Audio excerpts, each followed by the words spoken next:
Hi ഫ്ரெண்ட்ஸ் எல்லாവർக்கும் நமஸ்காரம். Kerala style சக்கை எரிசேரி நீங்கள் சாப்பிட்டிருக்கா? சாப்பாடுன்னு கூட சாப்பிட்றதுக்கு நல்ல சூப்பர் காம்பினேஷன் தான் இந்த சக்கை எரிசேரி. பலாக்காய்க்கு சக்கா என்று தான் மலையாளத்தில் சொல்லுவாங்க. இந்த எரிசேரி சிம்பிளாக டேஸ்டியாக எப்படி பண்ணுறதுன்னு பார்க்கலாமா? வாங்க வீடியோக்குள்ளே போகலாம். மறக்காமல் நம்ம சேனல் நீங்கள் சப்ஸ்கிரைப் பண்ணுங்க. அதே மாதிரி நம்ம வீடியோ பிடிச்சிருந்தா லைக் பண்ணுங்க, ஷேர் பண்ணுங்க.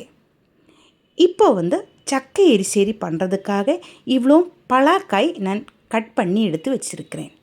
பச்சைக்காய் தான் இது.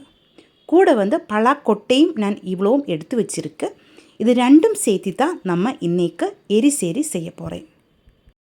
நம்ம சேனலில் கொள்ளு எரிசேரி, பூசணிக்காய் எரிசேரி, வாழைக்காய் எரிசேரி இதெல்லாமே முன்னாடி வீடியோ அப்லோட் பண்ணியிருக்கு.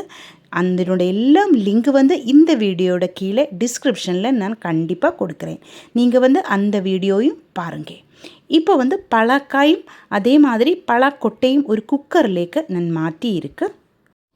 இனி இதிலேக்கு 1/2 டீஸ்பூன் மஞ்சள் தூள், அதே மாதிரி 1 டீஸ்பூன் மிளகு தூள் இவ்வளோ நமக்கு சேர்க்கலாம்.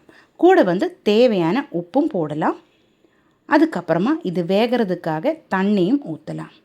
பின்னாடி குக்கர் ஸ்டவ்வில் வச்சு 3 விசில் வருந்த வரைக்கும் வேக வச்சு எடுத்துக்கோங்க. அதிகமாக தண்ணி ஒன்றும் இதிலேக்கு ஊற்ற தேவையில்லை, கொஞ்சம் போதும். இதிலேக்கு நான் 1 டம்ளர் தண்ணி தான் ஊற்றியிருக்கு. நல்லா மிக்ஸ் பண்ணியதுக்கப்புறமா தான் நம்ம இது வேக வச்சு எடுக்கணும். குக்கரில் வைக்கிறதுனால கரெக்டாக இது நல்லா வெந்து வரும். இப்போ நமக்கு இது ஸ்டவ்வில் வைக்கலாம். இந்த எரிசேரி கஞ்சியோட கூடையும் நல்ல சூப்பராக இருக்கும். அதே மாதிரி சாப்பாடுன்ற கூடையும் நல்ல காம்பினேஷன் தான். இனி இதிலேக்கு தேவையான தேங்காய் கூட்டு தயார் பண்ணலாம். 4 சின்ன வெங்காயம் 2ஆய் கட் பண்ணியது மிக்சியோட ஜார்லேக்கு நான் எடுத்திருக்கு. அதே மாதிரி 2 பச்சை மிளகாயும் 2 பூண்டும் 1 டீஸ்பூன் சீரகവും நான் இதிலேக்கு சேர்த்தியிருக்கு. 1/4 கப்பு தேங்காய் இருக்கும். அது நமக்கு இதனோட கூட சேர்த்து நல்லா அரைச்செடுக்கலாம். 1/4 கப்பு துருவன தேங்காய் நான் வேறே மாற்றி வச்சுருக்கு.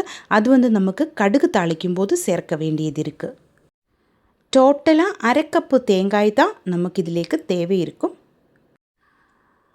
இப்போ நம்ம தேங்காய் எல்லாம் நல்லா ஃபைனாக அரைச்செடுத்திருக்கு. இனி பலாக்காயும் பலாக்கொட்டையும் வெந்ததா இல்லையா என்று பார்க்கலாம். பாருங்க, 3 விசிலில் நம்ம பலாக்கொட்டையும் அதே மாதிரி பலாக்காயும் எல்லாம் நல்லா வெந்து வந்துருச்சு. இனி இதை அடுப்பில் வச்சதுக்கப்புறமா நமக்கு அரைச்செடுத்த தேங்காய் இதிலேக்கு சேர்த்து நல்லா மிக்ஸ் பண்ணி எடுக்கலாம். கொஞ்சமாக தண்ணி கூட இதிலேக்கு ஊற்றலாம். அதிகம் தண்ணி இதிலேக்கு ஊற்ற தேவையில்லை. இது ஆறும்போது நல்லா திக்காயிட்டு வரும். அதனால் அதிகம் தண்ணி இதிலேக்கு ஊற்ற தேவையில்லை. ஆனால் எரிசேரி எப்போவுமே கொஞ்சம் திக்கான கிரேவியில் தான் இருக்கும். பாருங்கள், இதே மாதிரி தான், இதே கன்சிஸ்டன்சியில் தான் இருக்கணும். நல்ல கலர் விட்டுக்கோங்க, கொதிக்க விடக்கூடாது. நல்ல சூடாயதுக்கப்புறமா ஸ்டவ் நமக்கு ஆஃப் பண்ணலாம். இனி தான் நம்ம கடுகு தாளித்து போட போகிறேன். அதுக்காக ஒரு கடாயை நான் அடுப்பில் வச்சு சூடு பண்ணியிருக்கு. அதிலேக்கு 1/2 டேபிள் ஸ்பூன் தேங்காய் எண்ணெய் நான் ஊற்றியிருக்கு. நல்லா சூடாயதுக்கப்புறமா கடுகு போடலாம். அது வெடித்ததுக்கு பின்னாடி நமக்கு 3 சின்ன வெங்காயம் ரவுண்டாய் கட் பண்ணியது போட்டு நல்லா ஃப்ரை பண்ணி எடுக்கலாம். இது நல்லா ப்ரௌன் கலர் ஆகணும். அதுக்கப்புறமா நம்ம 1/4 கப்பு தேங்காய் மாற்றி வச்சது இதிலேக்கு சேர்த்து நல்லா ஃப்ரை பண்ணி எடுக்கலாம். வரமிளகாயும் அதே மாதிரி கறிவேப்பிலையும் இதிலேக்கு சேர்க்கலாம். இது எல்லாமே சேர்த்து நல்லா ஃப்ரை ஆக்கி எடுக்கணும். தேங்காய் நல்ல ப்ரௌன் கலர் ஆகுன வரைக்கும் இதே மாதிரி கலரை விட்டு ஃப்ரை பண்ணி எடுத்துக்கோங்க. எந்த எரிசேரியாக இருந்தாலும் எல்லா எரிசேரியிலும் இந்த தேங்காய் ஃப்ரை பண்ணி போடும்போது தான் அது கரெக்டாக எரிசேரியோட டேஸ்ட்டு வரும். தேங்காய் நல்லா ப்ரௌன் கலர் ஆயிடுச்சு. இனி ஸ்டவ் ஆஃப் பண்ணலாம். அதுக்கப்புறமா நம்ம எரிசேரியிலேக்கு இது சேர்க்கலாம்.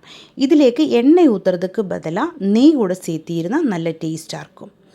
இப்போ 2 நிமிஷம் அப்படியே இருக்கட்டும். அதுக்கப்புறமா நமக்கு கலரை விட்டு நல்லா மிக்ஸ் பண்ணி எடுக்கலாம். நம்ம சூப்பர் டேஸ்ட்டில் கேரளா ஸ்பெஷல் சக்கை எரிசேரி ரெடி ஆகிருக்கு. கண்டிப்பாக நீங்கள் ட்ரை பண்ணி பாருங்கள்.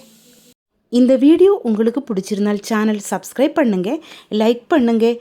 கேரளா ரெசிபீஸ் பிடிக்கிற உங்கள் ஃப்ரெண்ட்ஸுக்கெல்லாம் நீங்கள் இந்த வீடியோ ஷேர் பண்ணி கொடுங்க. ஹைப் ஆப்ஷன் ப்ரெஸ் பண்ணி என்னை கொஞ்சம் சப்போர்ட் பண்ணி கொடுங்க.